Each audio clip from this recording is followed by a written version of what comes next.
Good morning, Year 5, and welcome to our shared reading number 2 for this week. So we know that we broke down our learning intention yesterday, or for the first task, and we know we're learning to discuss and experiment with ways to strengthen and refine spoken text in order to entertain, inform, persuade, or inspire the audience.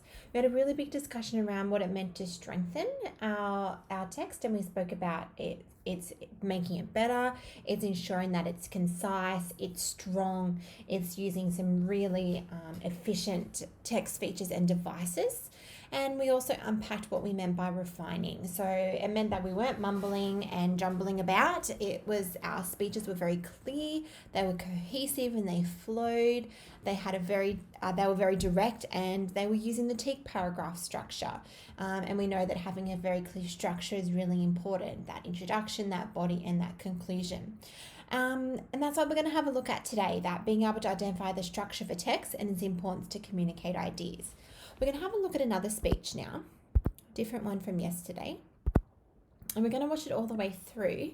But what I want you to do is I want you to, as it's going, think about, oh, yeah, that was the introduction. Oh, yeah, that was her first paragraph for her body. Oh, yeah, that was her second paragraph. So sort of think about and see if you can notice the changes of where she has her introduction, her body with her main ideas, and then her conclusion. And once we've watched it, we'll come back and we will go over that together. Here we go.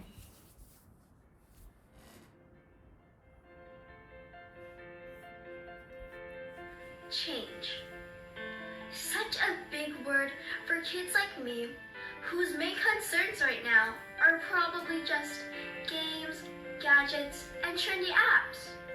So, can we still make a difference despite our lack of life's experiences? The answer is an amazing yes. Yes, we can make this world a better place.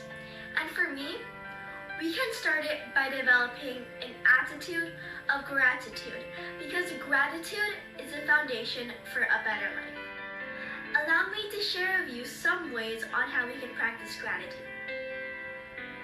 First, be grateful even for the smallest things in life. Waking up every day is something that we all need to be grateful for. Be grateful for the food on the table, for the roof over your head, for the sun, for the moon, and most especially, for the time that you spent with your family and friends. Just remember that the things we take for granted sometimes, others are praying for. Next, acknowledge and appreciate what others do. Don't be shy to say thank you to the people who help you. Thanking your parents for simply preparing a meal would mean so much to them.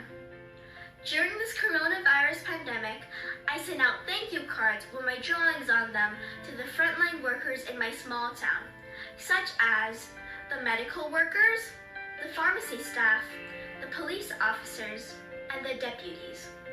It's just a simple act, but I hope I made them smile and it made them feel appreciated as they risk their lives to protect us. And lastly, look for opportunities to help others. On my 10th birthday, with the help of my parents, I launched the Express Positivity Project. We sold thank you cards which featured my artwork, and we used the proceeds to help a poor school in the Philippines, which got hit by an earthquake last year. We provided them with whiteboards and teachers' tables so that the children can continue learning in their temporary learning shelter. I'm not trying to brag, but I want to show on how anybody can help. It doesn't matter whether you're young or old. I know it's difficult to be grateful all the time because I struggle sometimes too. And that's okay. We can always try. Start it with a person in the mirror. And together, we can make a difference. And we can make this world a better place to live in. One grateful heart at a time.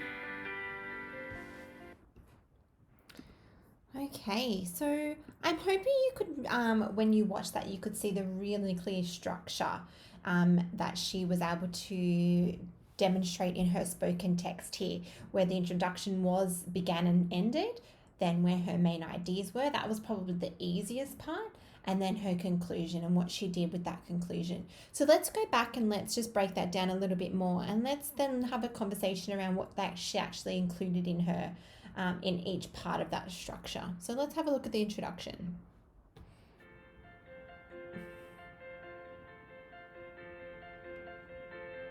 Change. Such a big word for kids like me, whose main concerns right now are probably just games, gadgets, and trendy apps. So, can we still make a difference despite our lack of life's experiences? So I notice here that she's using herself, so can I make a change? But then she's bringing in her audience by can we make a change? I really like how she's making that list of things. Well, all we're kind of interested at the moment is this, this, and this. And she's making that list as well in her introduction. She didn't have to start with a rhetorical question. I know a lot of you like starting with rhetorical questions, but she didn't need to start with it. She just started with the word change, and she gave a little bit of a definition of what that meant. I think that's, another really great text feature or text strategy is actually providing definitions or examples of what you want to talk about. The answer is an amazing yes. Yes, we can make this world a better place. And for me, we can start it by developing an attitude of gratitude, because gratitude is the foundation for a better life. So this is telling me of her very clear direction. So she's refining her speech, because change is quite a big umbrella when you think about what you want to do, what you want to change. Well, what do you want to change and how are you going to do it? And that can be done in so many different ways. So she's refining her speech here by focusing on one aspect of change, and that's gratitude. So she's talking about how important gratitude is to make a change in the world. So she's provided that in her introduction. So we've had her talking about change. So she started off with change and she spoke about it. She gave an example about what we're into at the moment and how, that change is needed. She's spoken about herself. So she's had her personal anecdotes, but then she's using her the personal pronouns to bring in her audience. But then she's refined it here and she's spoken about gratitude. So making change can be done through gratitude. So that's really important. So she hasn't focused so big where it's too big to be able to pull in. She's just refined it and she's going to focus on one area. Allow me to share with you some ways on how we can practice gratitude. And that brings her introduction to a close there. So she's talking about, allow me to now share with you some examples or some strategies or things that we can do to show gratitude. So she's just allowing her audience to realize that, okay, so now she's going to start talking about some examples of what that can actually look like. So really short, sharp, concise, doesn't babble, but is very clear in what she wants to be able to communicate to her audience about her speech. All right, let's have a look and see what her time connective is that she's using at the beginning of her first paragraph. First, be grateful even for the smallest things in life. So she's used that word first, and we kind of tend to move away from that. I would say that that's more a stage 2 kind of word that we would use.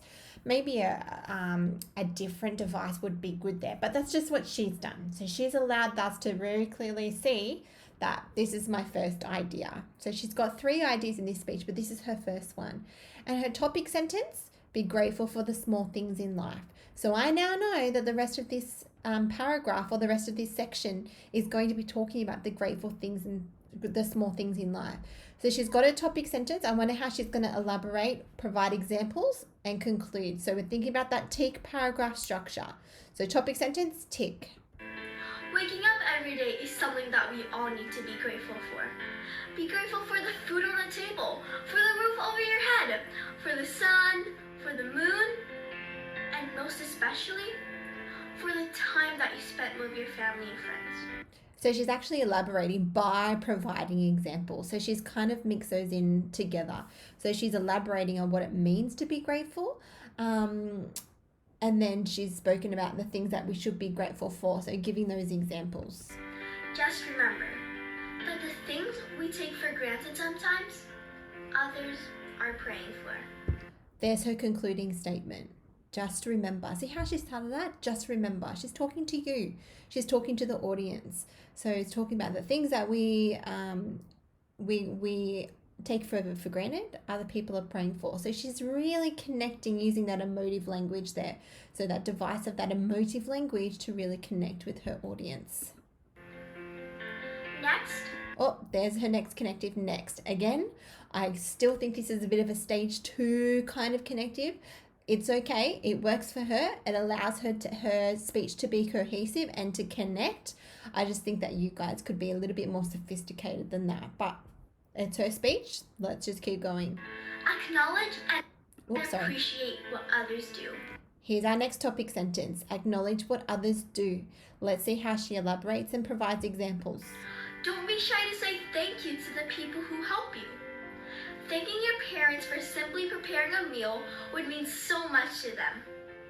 During this So she's talking about ways that you can be thankful. And now she's going to go draw on her own personal anecdote, her own personal story about how she can be thankful. Coronavirus pandemic, I sent out thank you cards with my drawings on them to the frontline workers in my small town, such as the medical workers, the pharmacy staff, the police officers, and the deputies.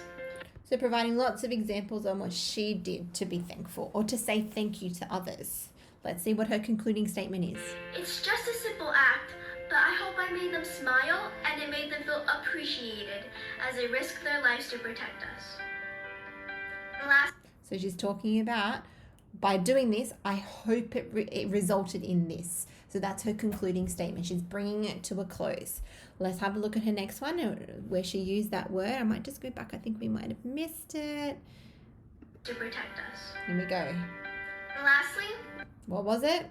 Lastly. Again, I would agree that it would be more a stage 2 word. Again, it's just what she's using to connect her paragraphs.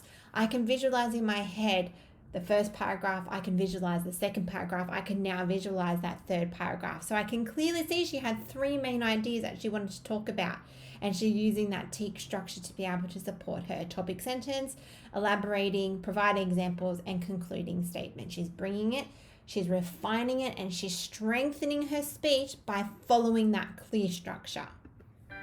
Look for opportunities to help others. There's that topic sentence. On my 10th birthday, with the help of my parents, I launched the Express Provide an example of Positivity how she project. showed that.